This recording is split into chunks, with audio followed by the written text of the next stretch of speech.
Breaking news.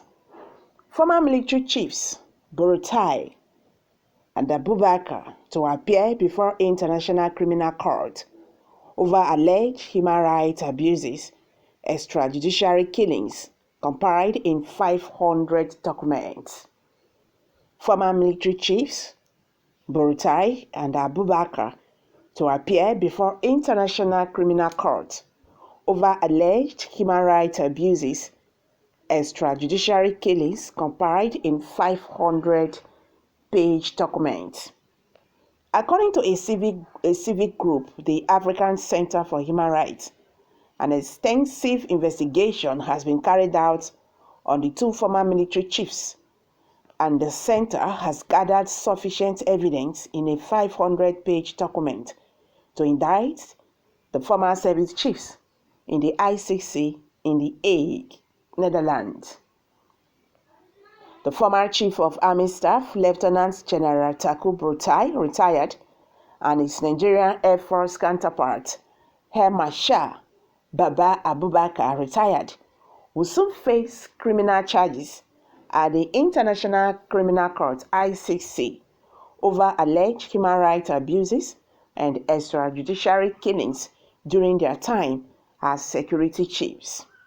According to a civic group, the African Center for Human Rights, an extensive investigation has been carried out on the two former military chiefs, and the center has gathered sufficient evidence in a 500-page document to indict the former service chiefs at the ICC in The Hague, Netherlands. The 5-year, 6 months tenure of the Buratai and Abubakar was allegedly characterized by rights abuses and extrajudicial killings of Nigerians by soldiers. Speaking for the African Center, Dr. Ifuru Ataifuri catalogued on Tuesday the alleged atrocities under the two former service chiefs, which would be tendered at the ICC. In 2015, Buratai allegedly ordered the army to kill over 500 defenseless Shiites on the ground that they touched a general's chest. The incident, which was tagged the Zaria massacre, has further worsened the insecurity situation in the country. He is also believed to have ordered the October 2020 shooting of innocent civilians who were protesting at the Lekki toll gate, and sanctioned the extrajudicial massacre in Oyibo and Igbo settlement in Rivers State. The soldiers and officers involved in the killings were never prosecuted or punished. An indication the atrocities were committed with the approval of the army leadership, the group said. Ataifuru said, meanwhile, civil fatalities from airstrikes in conflict areas across Nigeria were a recurring dilemma under Abubakar. In April 2020, at least 17 people, mostly women and their children playing under mango trees, were said to have been killed when a fighter jet belonging to the Nigerian Air Force accidentally dropped a bomb on Sokotoku village in Damaba local government area of Borno State.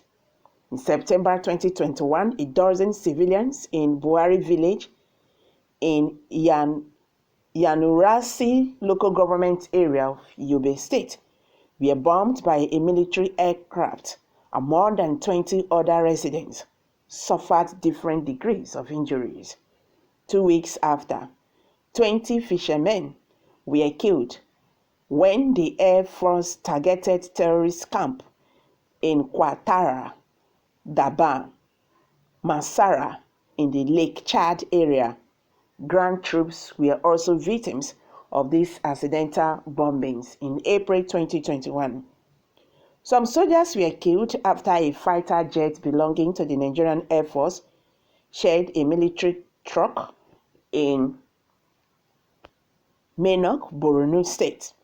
But just as ICC Chief Prosecutor Fatou Bensouda said last year that the court had received sufficient information to investigation the pair for alleged war crimes, they were confirmed as ambassadors. While Buratai was posted to the Benin Republic, the senator confirmed Abubakar as the country's ambassador to Chad.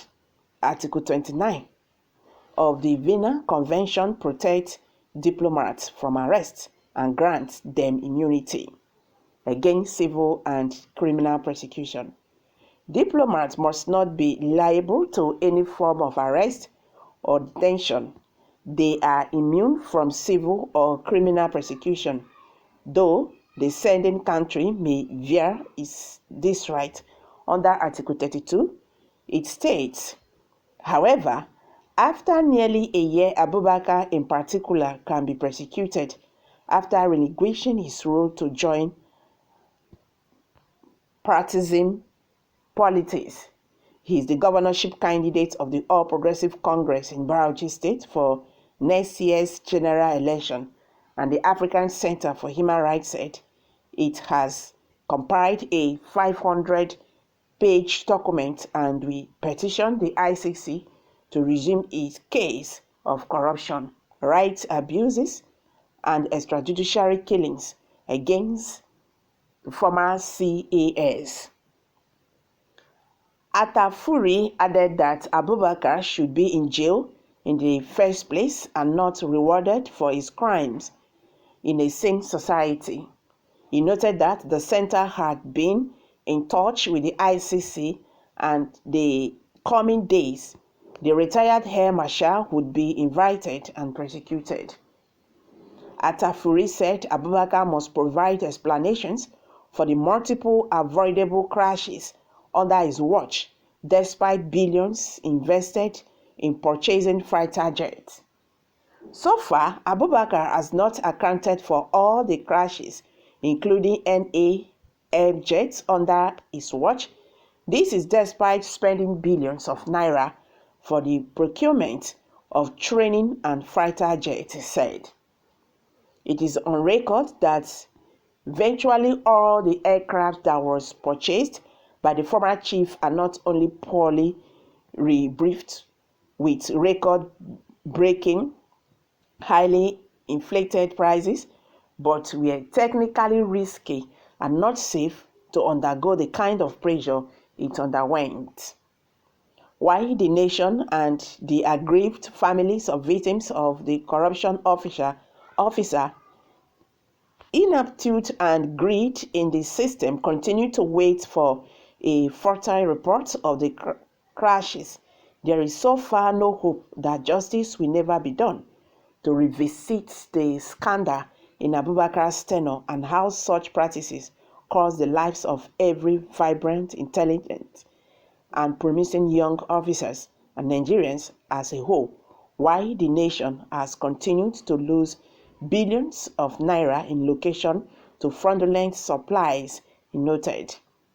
Quoting the forms of crimes against humanity listed in the Rome, he said, under Abubakar, the NAF committed murder, rape, imprisonment, enforced disappearance, enslavement, particularly of women and children, and sexual slavery and torture. This news is really very interesting. I love this news. I'm dropping it here, guys. Kindly share your thoughts below the comment section. Thank you very much.